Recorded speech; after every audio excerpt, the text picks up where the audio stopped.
저희 그러면은 제가 오늘 자료를 좀 드릴 건데 그 중에서 좀 전체적으로 어떻게 IELTS 시험이 구성되고 그런 것도 같이 설명을 드리면 좋을 것 같아요. 그래서 제가 화면 공유를 좀 해보겠습니다.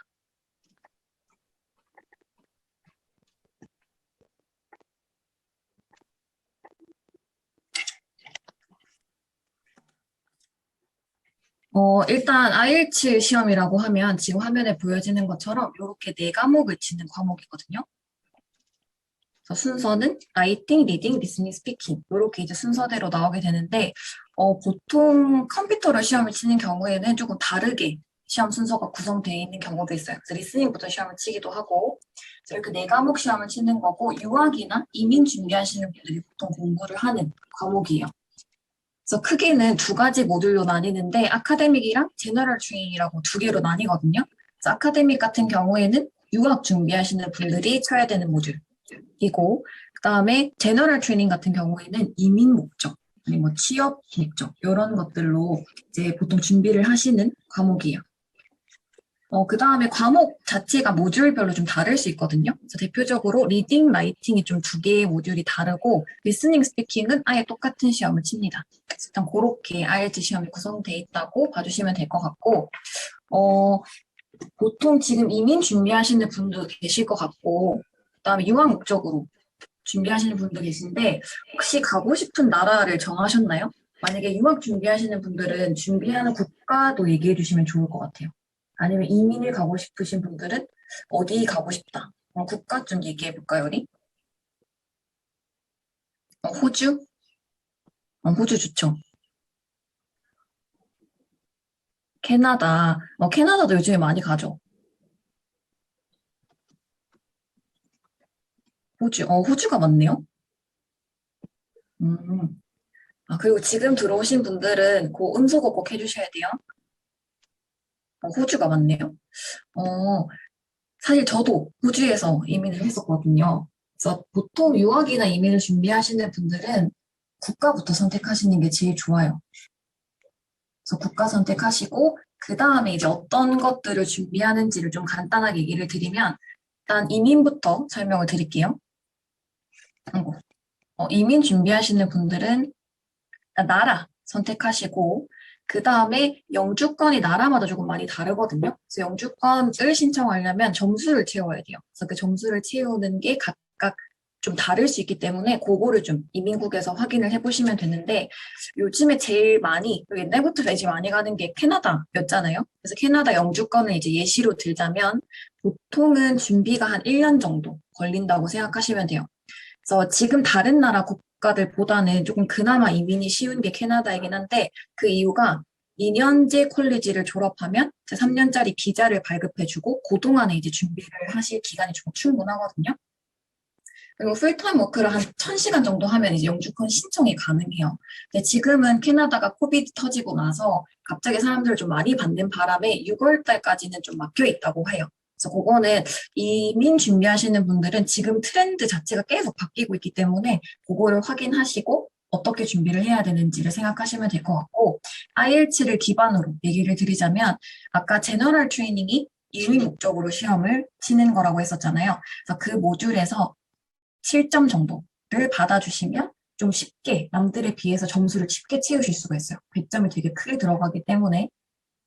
그 다음에 아마 유학 준비하시는 분들도 꽤 많을 것 같아서 유학을 좀 얘기를 드리면 제가 가고 싶은 나라를 선택한 다음에 거기에 제 입학 정보를 확인하셔야 돼요. 그래서 내가 가고자 하는 국가에 이 대학교는 몇 점이 필요한가 그런 것들을 좀 확인해 주시면 되는데 대학교를 가는 분들이랑 대학원을 가는 분들이 조금 준비 방법이 달라요. 일단 대학교 가시는 분들은 이 고3, 고3 때 성적이 필요해요. 그 다음에 IELTS 점수 이렇게 두 가지를 가지고 대학을 신청하실 수가 있어요. 근데 내가 고3 진짜 말아먹었어 이렇게 생각을 하셔도 가서 이제 고3만 듣고 그 성적으로 대학을 입학할 수도 있기 때문에 너무 낙심 안 하셔도 돼요.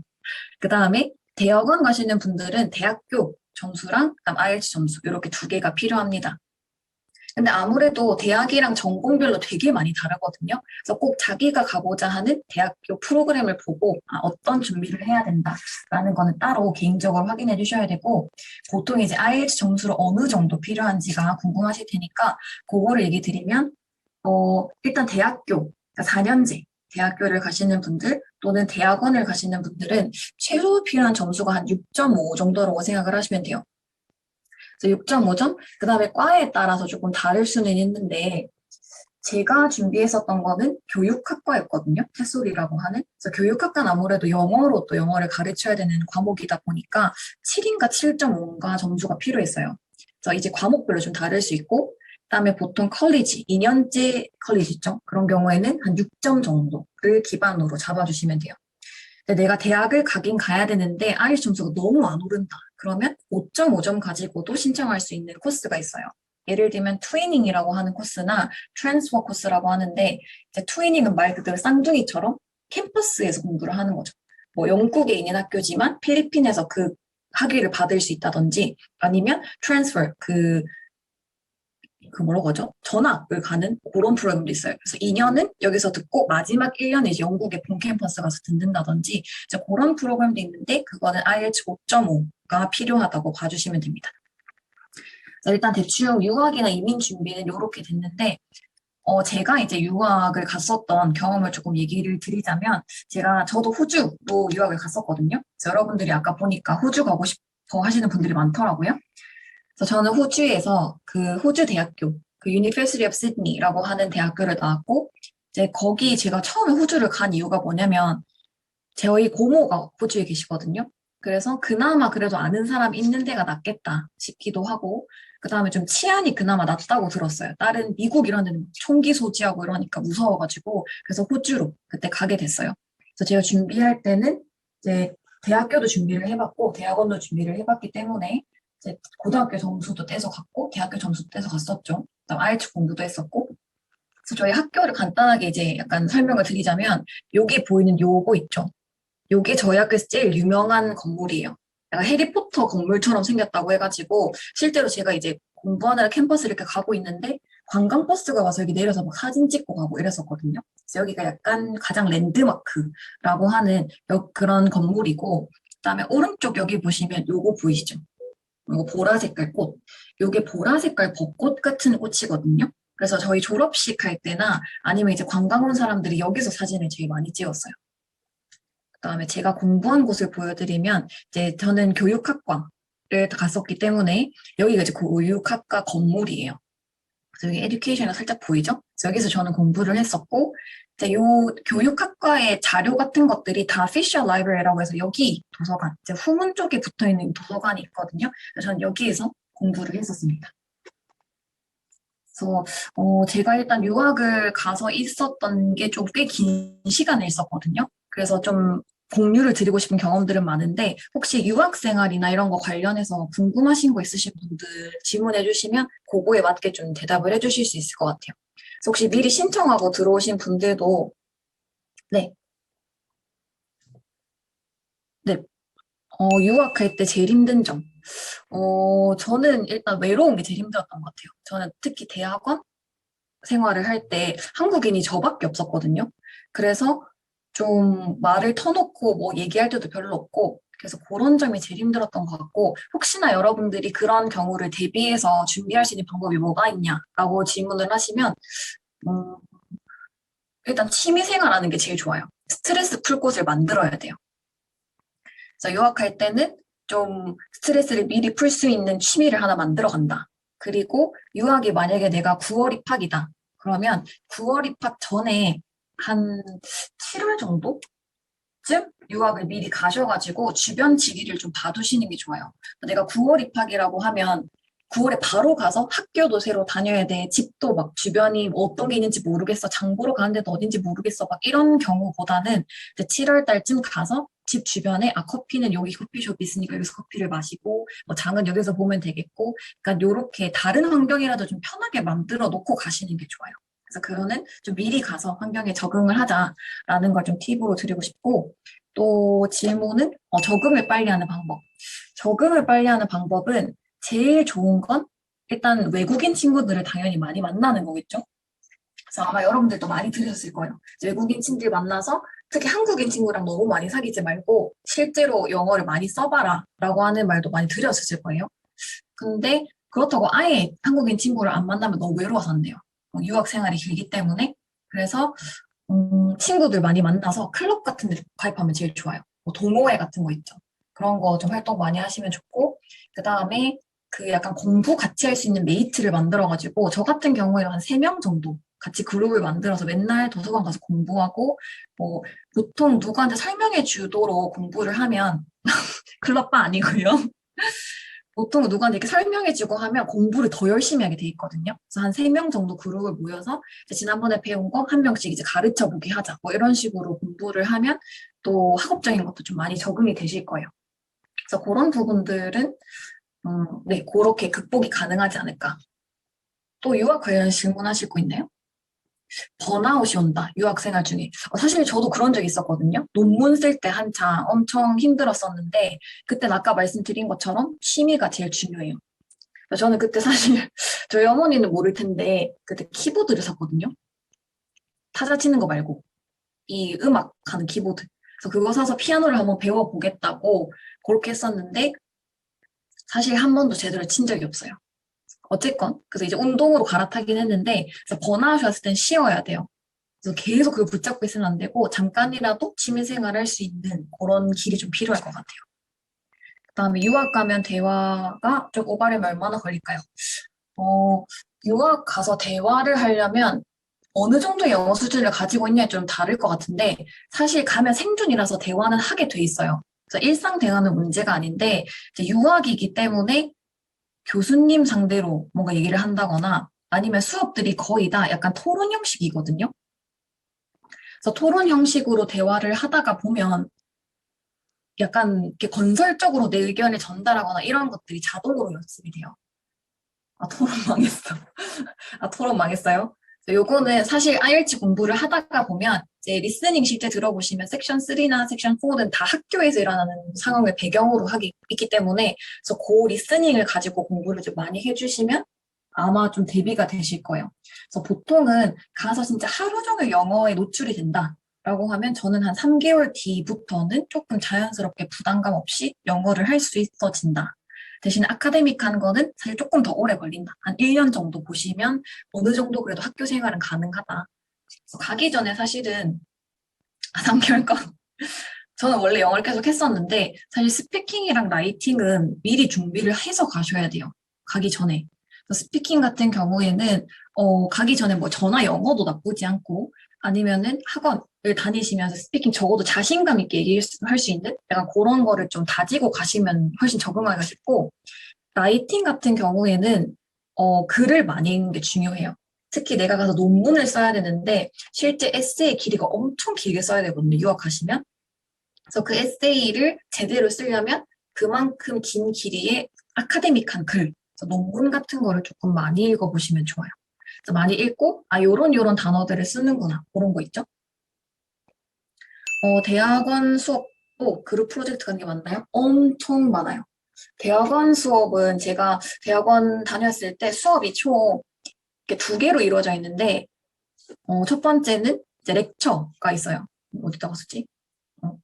말로 할게요. 렉처가 있는데 렉처 같은 경우에는 보통 한 2시간? 한 3시간? 뭐 이렇게 해서 렉처를 듣고 그 다음에 똑같은 시간만큼 세미나를 해요. 그래서 이 세미나가 바로 토론형 수업이거든요.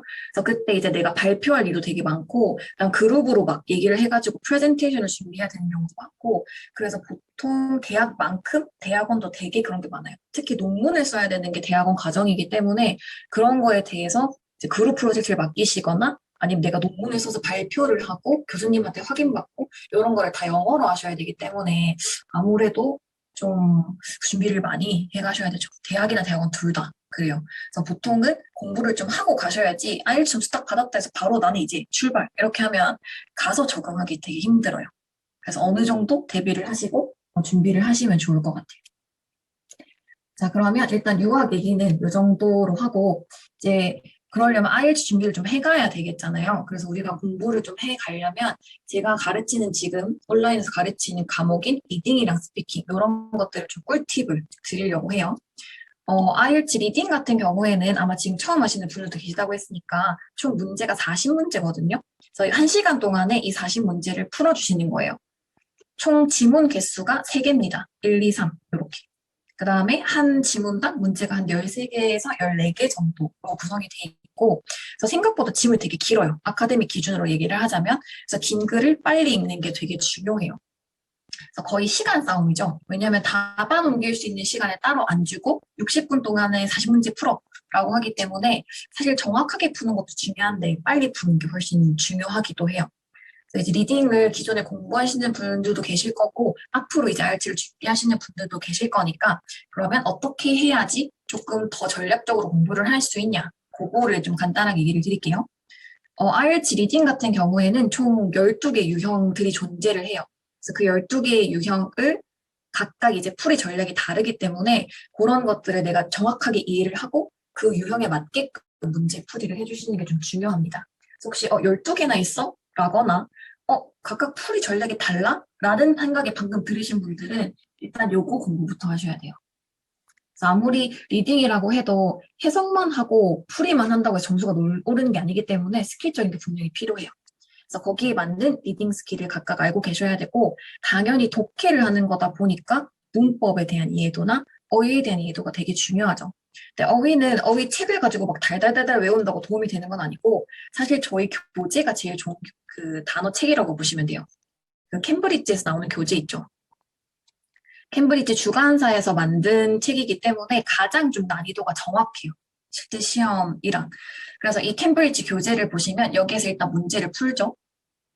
그 다음에 문제를 풀면서 왜 틀렸는지 오답을 하시면 거기 나오는 단어들을 이제 오답 노트를 하겠죠. 단어 암기. 그리고 나면 다 끝났다, 다 했다 이렇게 끝내지 마시고 그 다음에 내가 정답이 안 나왔던 부분이라도 단어들을 좀 찾아보시면서 이런 단어 내가 몰랐던 단어네 그런 것들을 좀 더 공부를 해주시면 좋아요. 그래서 특히 라이팅 스피킹 같은 경우에 활용하기가 되게 좋은 교재가 저희 캠브리지 교재거든요. 그러니까 따로 단어책을 외워서 쓰는 것보다는 내가 문맥도 이해하는 지문 속에 있는 단어를 가지고 공부를 해주시면 나중에 쓸 때도 훨씬 딱 찰떡같이 잘 쓸 수가 있고 그 다음에 아무래도 책으로 이거를 낼 때 한 책에다가 패시지를 그 테스트를 4개밖에 안 넣거든요. 그럼 고르고 편집을 해서 만들어 놓은 지문이기 때문에 좋은 단어나 좋은 내용들을 되게 많이 담아놨을 거예요. 그래서 거기에서 뽑아오는 단어는 가장 아카데믹하고 가장 시험에서 쓰기 적절한 어휘들이 많기 때문에 그거를 가지고 공부를 하시면 좋을 것 같아요. 그렇죠? 문맥에서 단어를 외우는 게 중요해요. 항상 단어를 외우실 때도 얘가 어떻게 쓰여지는지 예문을 꼭 같이 확인을 해줘야 나중에 여러분이 써먹을 수 있어요. 그래서 그렇게 캠브리지 책이 되게 비싸거든요. 그래서 그냥 문제 풀고 버리긴 아까워요. 그래서 그거 가지고 문법이나 어휘 같은 거를 습득해 주시면 가장 좋습니다.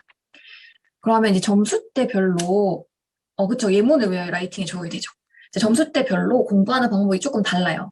그래서 여러분이 준비하고자 하는 리딩 점수를 생각하시고 들어주시면 될 것 같은데 일단 5.5점을 받겠다. 리딩에서. 지금 아카데믹 얘기를 하는 거예요. 자, 리딩을 받겠다 하시는 분들은 아까 40문제라고 그랬죠. 40문제 중에서 한 절반 정도, 그러니까 19개에서 22개 정도 맞춰주시면 5.5점을 받을 수가 있어요. 그러면 5.5점을 목표로 하시는 분들은 사실 쉬운 난이도에서 중간 난이도 정도만 마스터 해주시면 돼요. 시험 가기 전에. 그래서 어려운 난이도까지 다 풀고 가려면 너무 힘들기 때문에 5.5는 절반만 딱 맞추면 되니까 쉬운 거는 거의 다 맞추고 중간 난이도도 반 이상 정도 맞추자. 그런 생각으로 해주시면 가장 좋고 보통 그렇게 2개가 모여있는 지문이 첫 번째 지문이에요. 패시지 1.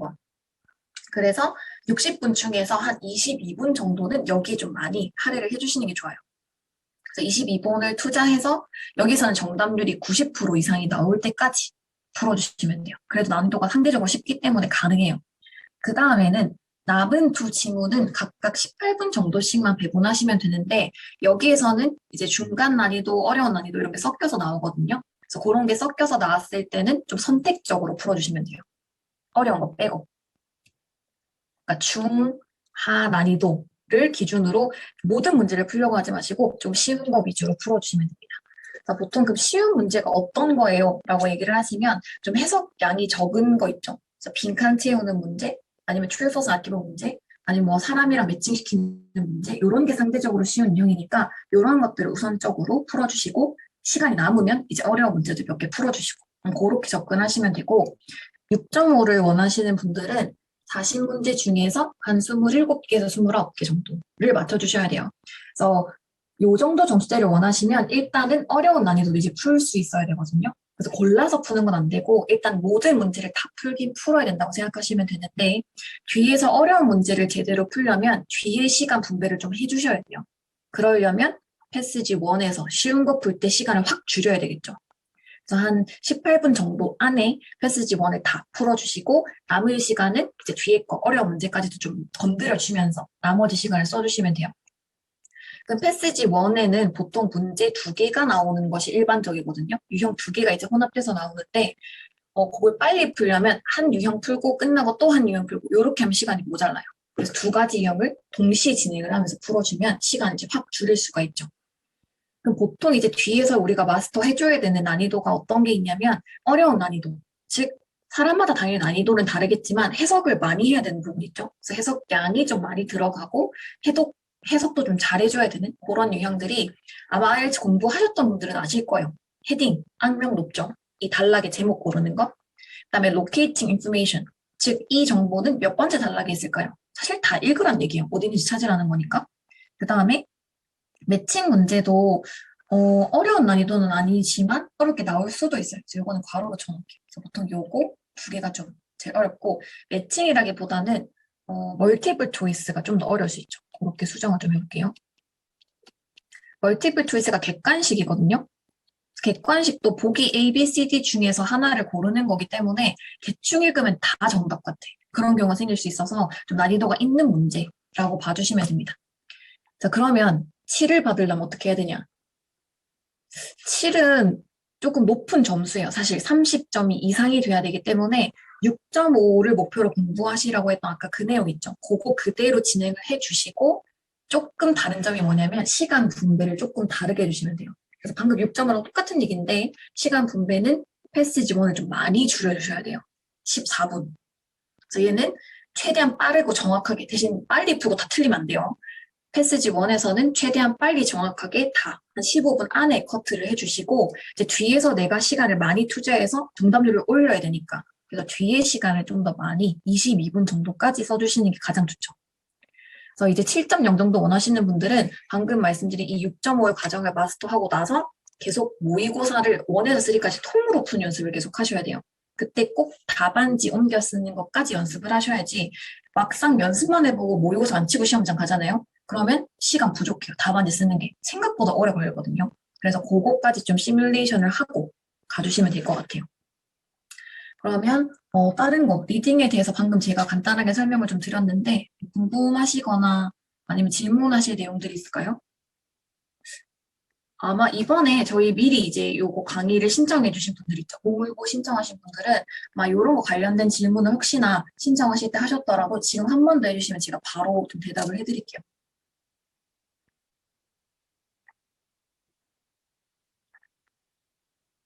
전반적으로 제 생각에는 여러분이 궁금해할 내용들을 다 얘기를 좀 한 것 같아요. 혹시나 제가 다음 진도 나가면서 궁금한 거 갑자기 생겼다. 그럼 질문해 주세요.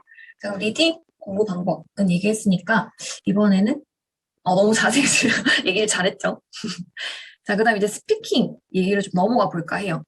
스피킹은 이제 공부를 하실 때 공부하신 분들은 아실 거고 아마 처음 하시는 분들도 계시니까 총 패스지가 3개로 나뉘어 있어요. 파트가. 그래서 파트 1, 파트 2, 파트 3 해서 원어민이랑 이제 1대1로 같이 하시는 건데 그쵸? 스피킹이 제일 걱정이죠. 보통 학생들이. 스피킹이 가장 좀 시간을 많이 투자해야 되는 그런 과목 중에 하나라서 그럴 거예요. 파트 1이랑 파트 3는 진행이 어떻게 되냐면 질의응답형, 그러니까 듣고 대답하는 형식이거든요. 그래서 듣고 대답을 해주시면 되고 그래서 듣는 게 중요해요. 듣는 거 잘못 들으면 이상한 대답을 할 수 있기 때문에 리스닝을 좀 잘해주시면 되고 파트 2가 조금 특이한데 시간 배분, 시계 보면서 시간을 이 스피킹 같은 경우에는 사실 시간을 여러분이 계산할 필요는 없어요. 원어민들이 직접 이제 질문을 하면서 속도 조절을 해줄 거거든요. 그래서 딱히 시간을 계산하실 필요는 없는데 아마 제 생각에 파트 2 얘기하시는 것 같아요. 파트 2 시간 계산을 어떻게 해야 될지. 그래서 그거 제가 조금 이따 얘기를 해드릴 거예요. 일단 파트를 하나씩 좀 얘기를 하면서 준비하는 방법을 알려드릴게요. 일단 파트 1은 질문하고 대답하는 형식인데 주제를 되게 여러 개 물어보거든요. 한 4개에서 5개의 주제를 물어본다고 생각하시면 돼요. 대신에 좀 내 취향이나 좀 쉬운 질문들이 많이 나와요. 예를 들면 좋아하는 색깔이 뭐야? 좋아하는 음식이 뭐야? 뭐 이런 거 있죠. 그래서 그런 것들을 보통 물어보기 때문에 버벅거리면 어느 정도는 감점이 되겠죠. 그래도 계속 플루언시를 안 읽고 계속 얘기하시는 게 좋지 하고 있다거나 가만히 있으면 이제 감점이 좀 크죠. 그래서 조금 버벅이는 건 상관없을 것 같아요. 그래서 요거는 사실 질문에 대해서 길게 얘기하실 필요가 없는 섹션이거든요. 그래서 한 2문장 정도면 충분해요. 질문 개수가 워낙 많기 때문에. 그래서 4-5개의 주제를 하나당 한 3-4개의 질문을 받으니까 거의 한 15개 정도 질문을 받는 거거든요. 그래서 내가 길게 말하고 뭐 문법적으로 화려한 걸 보여주고 이게 불가능해요. 그렇기 때문에 얘는 준비하실 때 어휘 준비를 가장 많이 해주시면 돼요. 그러니까 짧은 문장 속에서 내가 좀 점수를 받으려면 당연히 찰떡 같은 어휘를 딱딱딱 넣어주면 점수 받기가 훨씬 좋은 거죠. 그래서 어휘를 조금 많이 넣어주시면 좋고 요거 준비하실 때는 사실 파트 1 질문들이요. 보통은 최신 기출 문제를 보고 보시면 되는데 어떤 뭐 취미가 뭐냐라든지 아니면 좋아하는 음식이 뭐냐라든지 뭐 좋아하는 음악이 어떤 거냐 아니면 주말에는 보통 어떤 걸 하냐 이런 약간 일상적인 질문들을 받게 될 거예요. 그래서 그거는 여러분들이 바로 생각해도 대답할 수 있는 내용이기 때문에 단어만 좀 많이 알고 있으면 돼요. 그래서 보통은 최신 기출 같은 게 4개월 기준으로 바뀌거나 3-4개월 기준으로 계속 바뀌거든요. 그래서 뭐 카페 같은 거에 가입하시면 최근에 어떤 문제가 나왔는지 좀 복기해 놓은 부분들이 되게 많아요. 그래서 그런 것들을 계속 보시면서 이번 몇 달까지는 계속 이런 문제가 나오고 있구나. 그거를 좀 준비해가지고 가시면 내가 똑같은 문제를 만날 확률이 되게 높아요. 누가 질문을 해주셨는데 너무 허접한 단어를 써도 괜찮나? 고급 어휘를 구사해야 점수가 높나요?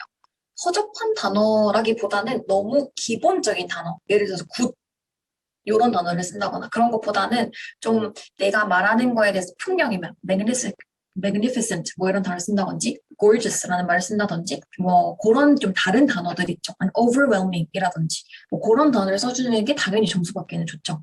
채점 항목에 좀 less common한 단어를 쓰느냐 그런 것들도 채점 항목에 들어가기 때문에 당연히 고급 어휘를 쓰면 좋아요. 근데 고급 어휘라기보다는 주제 찰떡 같은 거. 예를 들어서 punctual.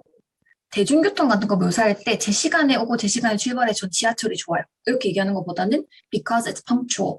이게 제 시간에 딱딱딱 출발하는 그거를 뜻하는 거기 때문에 이 정도의 단어들을 같이 외워두시면 제일 좋죠. 그다음 점수대별로 조금 다르게 공부해 주시면 좋은데 5.5 정도를 바라시는 분들은 어려운 단어 외우실 필요 없고 안 틀리게 얘기하면 돼요. 정확하게. 특히 시제 같은 거. 질문이 What is your favorite color? 이라고 물어봤는데 My favorite color was 뭐 이런 식으로 대답을 한다거나 그렇게 되면 의미가 완전 변하니까 그런 것만 주의해 주시면 될 것 같고 대신에 6.5점을 바라시는 분들은 조금 얘기가 달라요. 6.5점은 정확하게 쓰는 건 일단 기본 베이스에다가 다양하게 써주시는 게 좋아요. 특히 시제 같은 거. 그럼 방금 요걸 예시로 얘기해 볼게요. What is your favorite color? 여러분 마음속으로 한번 생각해 보세요. 내 대답은 어떻게 할지. 아마 제가 예측하건데 저희 반 학생들의 한 80%는 My favorite color is 뭐 이렇게 얘기하거든요. 그럼 사실 다양성도 별로 없고 앵무새 같은 느낌이 들잖아요. 그리고 시제를 좀 다양하게 쓰려면 제가 오늘 하나 비밀을 알려드릴게요. 자, favorite의 질문이 나오면 이렇게 대답하시면 됩니다. 정답을 넣고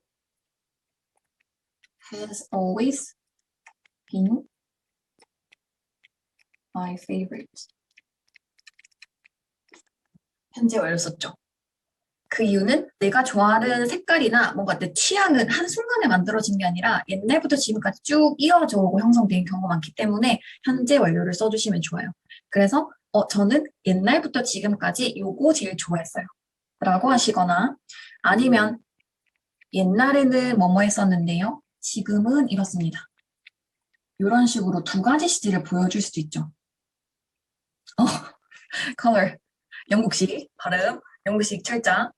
그래서 이런 식으로 다 이 좀 표현을 다양하게 써주시면 좋아요. 그래서 요 토픽 어휘 같은 거는 어떻게 준비해요라고 생각하실 수 있을 것 같은데 요거는 제가 오늘 강의 마지막에 주제별 어휘 정리해 놓은 그 파일을 여러분들 공유해 드릴 거예요. 저의 이제 필사기 같은 그 자료. 그래서 끝까지 같이 봐주시면 끝에 그거 받아가실 수 있어요. 그래서 그걸로 준비를 해주시면 더 좋을 것 같고. 그다음에 두 번째로는 파트 2. 아까 어떤 분이 질문하셨는데 스피킹 시험 칠 때 시간 계산 어떻게 해야 되냐. 이게 아마 요 파트 때문에 얘기가 나왔던 것 같아요. 파트 2는 1분 동안에 준비를 하고 요런 큐카드를 이제 여러분 읽을 거예요. 그럼 쭉 읽고 1분 준비. 그다음 2분 동안 얘기를 하는 그런 이제 파트거든요. 그럼 1분을 준비할 때 일단 준비 과정도 중요하고 2분 동안 말할 때 시간 쓰는 것도 되게 중요해요. 그래서 그 방법을 좀 얘기를 드리면 1분 준비하실 때는 가장 먼저 써놓아야 될 게 시제부터 좀 체크를 해놓으세요. 그래서 예를 들어서 지금 이런 큐카드가 있다고 치죠. 그러면 describe something, 뭔가를 얘기해 보세요. 이렇게 나와 있고 you don't have now but would really like to own in the future. 미래에 갖고 싶은 거 얘기해 보세요. 이런 이제 질문이 나왔죠. 그럼 이렇게 얘기해야 될 거 네 가지가 이제 이렇게 프롬프트처럼 나와 있을 거예요. What the thing is, 그게 어떤 건지, how long you have wanted to own it, 얼마나 오랫동안 갖고 싶었냐, where you first saw it, 어디서 처음 봤냐, 왜 그게 갖고 싶냐, 이렇게 질문이 나오잖아요. 그럼 지금처럼 시제가 또 다 다른 경우가 시험에 나올 수 있기 때문에 시제 체크부터 딱 1분 주어졌을 때, 그럼 옆에다가 뭐 현재, have wanted니까 현재 완료, 언제 처음 봤냐니까 과거, 그 왜 지금 그걸 갖고 싶냐니까 뭐 미래나 현재 같은 거 쓰면 되죠. 앞으로 이렇게 잘 쓸 것 같아서 아니면 지금 내가 이런 상태라서 이렇게 보통 얘기를 할 수 있기 때문에 시제 체크를 먼저 하는 게 1번이에요. 시제를 틀리면 점수를 잘 받을 수 없기 때문에. 그 다음에 두 번째는 그러면 한 시간에 30초 넘게 나올 거란 말이죠. 1분 중에서. 그러면 마지막 거에 올인하세요. 그 시간에. 여러분들이 만약에 이걸 처음부터 위에서 밑으로 이렇게 브레인스토밍을 하죠. 그럼 여기까지 했는데 시간 끝나요. 마지막 요소는 진짜 생으로 해야 돼. 그래서 그런 경우를 막기 위해서는 보통 생각을 미리 안 하면 좀 어려운 게 마지막 섹션이거든요. why나 how 질문. 그래서 항상 미리 준비할 땐 여기 준비를 좀 해놓으시는 게 좋아요. 그래서 최소 하나에서 2개 정도 아니면 많게는 3개 정도 이유나 뭐 how에 대한 질문 답변을 좀 준비해 주시면 돼요. 아까 어떤 분이 시간 관리 어떻게 하냐고 하셨는데 그래서 앞에는 한 문장에다가 부연 설명 정도 한 문장에 부연 설명 한 문장에 부연 설명 요렇게만 하면 1분 정도 나오거든요. 그럼 나머지 1분을 여기에서 시간을 끄는 거예요. 그래서 얘는 내가 시계를 막 보면서 할 수 없기 때문에 그냥 자연스럽게 계속 얘기를 하다 보면 시간이 다 됐을 때쯤 시험관이 끊을 거예요. 여러분이 마지막 항목을 얘기하고 있다가 시간을 끊으면 감점이 거의 없어요. 감점이 없다고 보시면 돼요.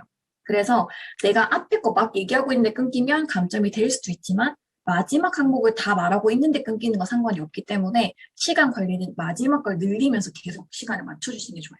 그래서 조금 부족하게 대답을 하셔도 길이가 뭐 그게 큰 감점은 아니지만 시간이 남으면 추가 질문이 들어올 수 있기 때문에 그래서 그런 것 때문에 좀 시간을 웬만하면 채워서 얘기를 해주시는 게 좋고 일단 말할 때는 구조만 잘 챙겨주시면 돼요. 그래서 구조는 제일 처음에 바로 드립다 이런 내용을 말하겠다가 아니고 서론부터 깔아주세요. 오늘은 제가 이런 거에 대해서 얘기해 볼게요. 하고 본론에서 쭉 요거에 대한 얘기를 해줘요. 그리고 끝나서 약간 시간이 눈치를 보이 남은 것 같다. 그러면 마무리도 완벽하게. 그래서 앞으로 이렇게 하고 싶다. 이런 식으로 마무리를 해주시면 한 1분 40초에서 50초는 뭐 애교죠. 그 정도 남겨도 돼요. 그래서 너무 짧게만 안 끝내시면 되기 때문에 이렇게 시간 활용을 한번 해보시면 좋을 것 같아요. 자, 그 다음에 마지막 파트 3. 사실 파트 3가 제일 힘들다는 학생들 제가 많이 봤거든요. 그래서 이 파트 3를 준비하는 방법은 제일 중요한 게 감점이 많은 이유는 이 질문을 잘 안 듣고 자꾸 나에 대한 얘기를 하는 분들이 되게 많아요. 그래서 파트 3 질문은 보통 일반적인 사람들에 대한 질문을 하게 돼 있습니다. 지금 예시 보시면 너네 나라 젊은 사람들이 어떤 걸 갖고 싶어 하냐 아니면 보통 사람들이 많이 가지면 그걸 사람들이 행복하게 만들어준다고 생각하냐 이렇게 일반적인 질문이기 때문에 대답하실 때 나에 대한 얘기를 안 하시면 돼요. 그래서 뭐 예를 들어 방금 첫 번째 질문에 대해서 보통 요즘에 젊은 사람들 어떤 거 갖고 싶어 해? 라고 했을 때 대답을 요즘 사람들은 이런 거 갖고 싶어 합니다. 어린 사람들은 이런 거 갖고 싶어 합니다. 라고 얘기하셔야지 나는 이거 갖고 싶어요. 라고 얘기하면 안 된다는 거죠. 그래서 그거 일단 첫 번째로 주의를 해주셔야 되고 얘는 섹션 자체가 되게 문제가 적어요. 그래서 여러분이 말해야 되는 길이가 좀 길어요. 상대적으로. 그렇기 때문에 내가 대답을 할 때 너무 단답형으로 대답하지 않게 전개를 어떻게 할 건지를 준비해 가시는 게 좀 중요해요. 그래서 제가 샘플로 한 3가지를 가지고 왔는데 일단 질문이 들어왔을 때 2가지 정도를 얘기한다. 이유를. 그러면 첫 번째는 이런 게 있습니다. 부연 설명. 또 2번째는 이런 게 있습니다. 부연 설명. 이렇게 나열하는 방법도 괜찮아요. 단 나열은 한 2개 정도까지만 하자. 그 다음에 내가 말이 자꾸 너무 짧게 끊긴다. 그러면 조금 길게 늘리는 방법 없어요? 라는 질문에 이렇게 대답하셔도 되죠. 반대 사람에 대한 입장. 누군가는 이렇게 생각할 수도 있겠죠. 하지만 저는 이렇게 생각합니다. 이렇게. 그냥 나는 이렇게 생각해요. 전에 반대 입장을 살짝 깔아줌으로써 좀 풍부해 보이게. 그렇게 대답할 수도 있고. 그 다음에 또 길게 대답할 수 있는 방법은 뭐뭐에 따라서 달라요. 나이에 따라 달라요. 성별에 따라 달라요. 이런 경우에는 저렇고요. 반대로 이런 경우에는 저렇습니다. 그래서 2가지 경우를 좀 기준을 가지고 이제 보여주는 경우. 그래서 이렇게 3가지 정도만 알고 있어도 대답할 때 전개가 막막하진 않을 거예요. 그래서 그 상황에 맞게끔 이런 거를 탁탁탁 넣어가면서 아이디어를 배열해 주시면 됩니다. 자, 그러면 이제 정리를 해볼게요. 이제 파트별로 여러분이 공부를 하셔야 되는 건 전체적으로 다 지켜주셔야 되는 건 시제는 적어도 문법에서 틀리시면 안 돼요. 의미가 완전 바뀌기 때문에 시제 정도는 정확히 구사를 하자. 그리고 발음은 원어민일 발음일 필요 없고 영국식 발음 필요 없어요. 단 오해의 소지가 없이 그러니까 알아들을 수 있게 발음해 주시면 됩니다. 그래서 이거는 일단 모든 장르의 모든 파트에 다 공통적인 거고 파트별로 조금 더 여러분이 강조하면서 공부해 주실 거는 파트 1은 어휘를 배우자. 주제별로 어휘 배우자. 다음 파트 2는 유창하게 쭉 흘러가면서 서론, 본론, 결론의 구조로 2분을 채우자. 마지막 파트 3는 내 아이디어를 중구난방으로 던지지 말고 아까 말한 것처럼 구조를 챙겨서 중간중간 연결을 넣으면서 첫째는요, 설명하자면 그 다음은요, 설명하자면 이런 것들 넣어서 대답을 하자. 그렇게 좀 정리를 해보시면 될 것 같아요. 지금 이제 중간에 들어오신 분들도 계실 건데 지금 저희가 요 위에 타임라인 있거든요. 그래서 이거 보면서 어디까지 진행됐는지 봐주시면 될 것 같아요. 저희는 스피킹 꿀팁을 얘기하고 있고 그래서 아마도 가장 여러분이 빨리 점수를 올리는 방법은 내가 뭐가 약한지를 알아야 돼요. 그래서 어떤 거를 타겟팅해서 공부를 할지를 아셔야 되기 때문에 그래서 제가 요 얘기를 하려고 방금 그 얘기를 한 겁니다. 1대1 첨삭을 받아보는 게 되게 중요하거든요.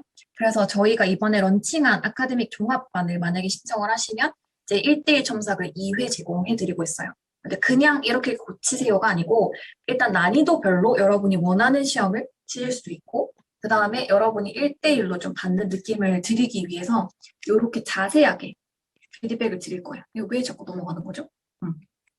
자세하게 이 피드백을 드릴 건데 채점 기준이 4가지인 건 아시죠, 여러분? 스피킹 채점 기준. 이렇게 하나, 둘, 셋, 넷. 요 기준별로 어떤 게 약하다, 어떤 거를 조금 더 하면 좋겠다. 이렇게 각각에 맞게끔 여러분한테 피드백을 드릴 거예요.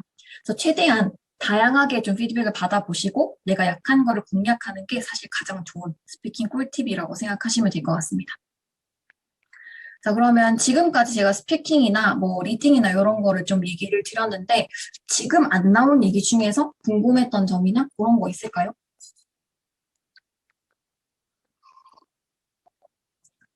아마 제가 리딩이랑 지금 스피킹을 담당해서 다른 과목에 대한 거는 따로 상담을 해드리지 않았는데 전반적인 IELTS에 대한 궁금증 이런 것도 중간중간 질문해 주셔도 좋을 것 같아요.